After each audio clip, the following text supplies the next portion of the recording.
All right, welcome back to my channel. Desperate times, desperate times. I'm in the car. So today is day 28 of my water fast, moving along. So I actually was in the car because I was just filming my refeed haul, which I'm going to show on day one of that, which will be on Saturday. 3 more days. So I just said, let me throw up the camera and just get this out of the way while I have the chance. So hope I can be seen well. Anyway, so how's everything going? Pretty cool. Like I said, I just went to the grocery store, so feeling okay. What happened this morning? Got up, minor bowel movements. I think it's up to number 5, and just again, just kind of keep hydrated, drinking the water. Almost there. Just trying to keep hydrated and still just rest. I mean, I'm not looking to do much else. Just get through things. That's pretty much it.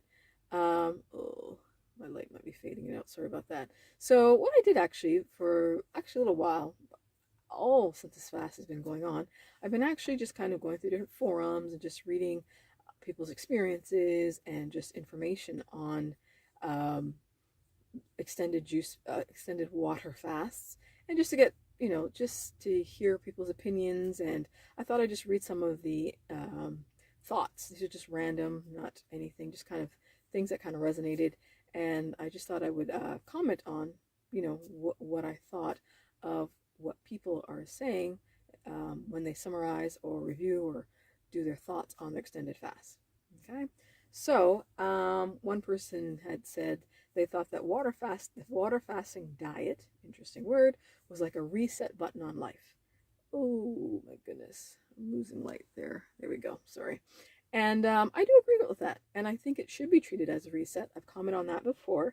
It's just a good opportunity to kind of, whether it be mentally, spiritually, emotionally, just kind of to reset. And, if you're away from your typical practices, you get to kind of take a look and say, okay, do I like what I'm doing?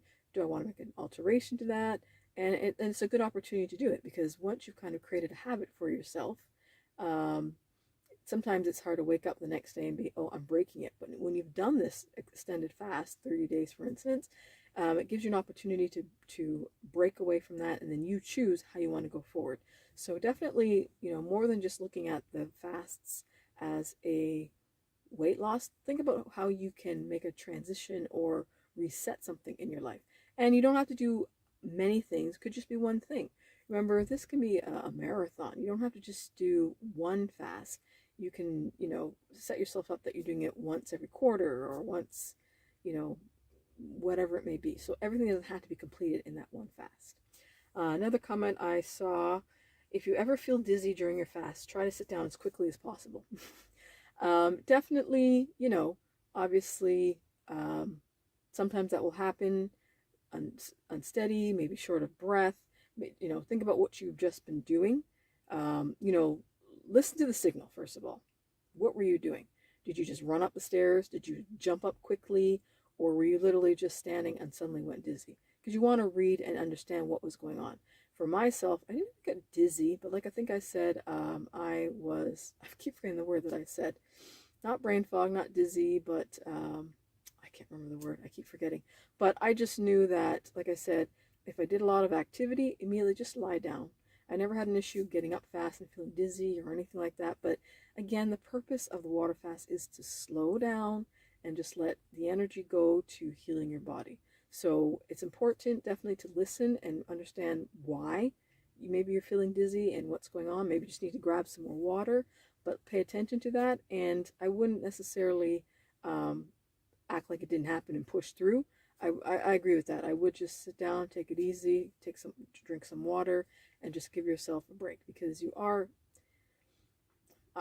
you are meant to be kind of more in slow down mode. Again, you've got people who said they still out at the gym, they full on go to work, but the idea being is you want the energy to go to healing your body. So I think that's good words of wisdom. The key to longer fasts is that you should feel well throughout the time. If you feel weak or tired, then you should stop. Again, you need to know and regulate your body. In my opinion, I don't know if you're going to feel great all the way, because I mean, if work's being done, you might be having toxins kind of um, releasing, and things might be taking place. So I feel that resting um, will help you deal with a lot of that. I know that people do say when they get into these fasts that they definitely feel a surge of energy and all of that. But again, remember that this is not a one size fits all. It depends how you came into this fast, what you're healing, what other issues you've had in the past, how experienced you are. So there's so many things to look at that. But most definitely, I think that there should be a sense of you feel okay in the sense that that work is being done. But I mean, if it's to the point where you're feeling heart palpitations or you really can't catch your breath, I mean, you should know where there's a line that you should stop. And again, I'm going to say, I haven't really covered this, but I will. I don't think that any old person should just wake up one day and say, hey, I'm going to do a 30-day fast. I understand why they say have help supervision, or at least even build your way into it. Because again, maybe you don't know the difference between what is a warning sign versus what is a healing sign. So that's a good point. Let me just look at maybe a couple more here.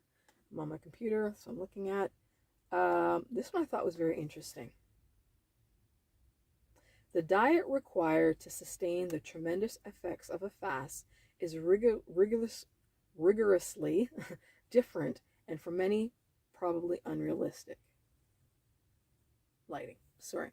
So that's a great takeaway, because again, you have to be careful when you're watching these YouTubes and just when you're doing research on the fast, because yes, you see a lot of posts of people saying, oh, I lost this amount of weight, look at my pictures and what have you, but there's much fewer, what happened down the road, what did they do, was there other fasts involved in them maintaining the results 18 months later, that kind of thing. Because I know sometimes too, I find on some forums a lot of people, when they're anxious to finish the fast so they can go back to that burrito. And the reality is, if you're diving right back into the diet lifestyle that you had before going in, chances are you're going to wind up where you were. So most definitely, if you are looking to sustain and not just kind of, repeat the cycle, you're going to have to do something different. And again, like I said, this is a journey. It's a marathon. It's not going to be done overnight. Definitely pick your area. Like, you go through this fast, you're feeling really clean. Pick maybe one or two things that you're going to do different. Maybe you're no longer going to have this particular food item. I'm going from fried to boil, or I'm going to incorporate more plant-based, or whatever you're going to do. And that's important too.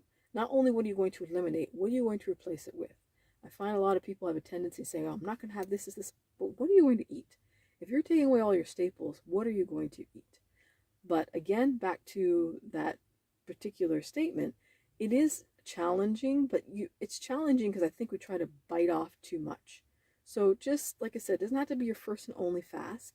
And maybe you don't even need a fast ongoing to keep it, to keep up the progress. Just kind of start after, again, while you're in that reset, think to yourself, what do I want to do different with my diet? Do your research. Look for something that's close to what you do. Don't be, a meat eater and then tomorrow I'm going to go raw food vegan.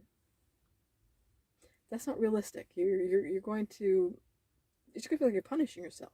So just figure out with your diet, what's the cleanest way that you can, or cleanest change you can make with your diet, and then make that your focus.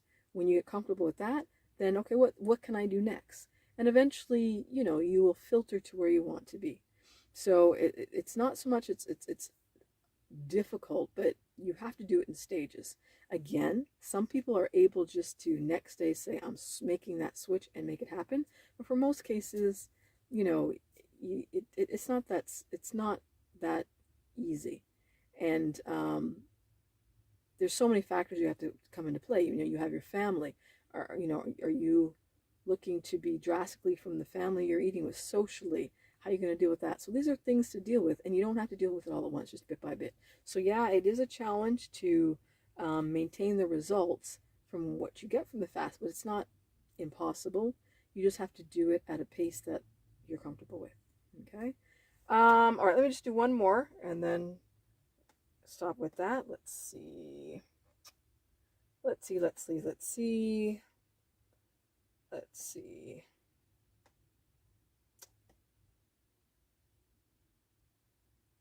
When you start saving all the energy used to digest food, my lighting, when you start saving all the energy used to digest food, it starts getting diverted to other places like brain functioning and healing. And yeah, that's definitely how I see the fast, and that's also why I like doing the slow down, because rather than using my energy to run up and down the house, do laundry, I just want to have all that energy go to where my body needs it so that it can heal and help with the process. So again,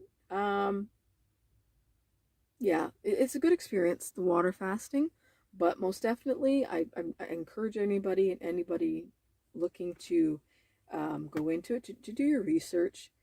Not a one size fit all. What works for you? What can you bite off and chew right now? And note your experience, because only you have that story, that history of what you're bringing into it. So what you see on YouTube is not necessarily what's going to work for you. So, and like I said, some of these statements I read, they apply, but maybe in a different way to me. So just thought that'd be interesting to take a look at that. So that ends my day 28. Well, my recap of my day 28. Thanks for listening. If you have any questions or comments, sorry about the lighting there, let me know. Leave a comment below. Subscribe, and we are down to the countdown. I will leave the picture of my app where I am with my hours, and yeah, I look forward to seeing you on the next video. Bye.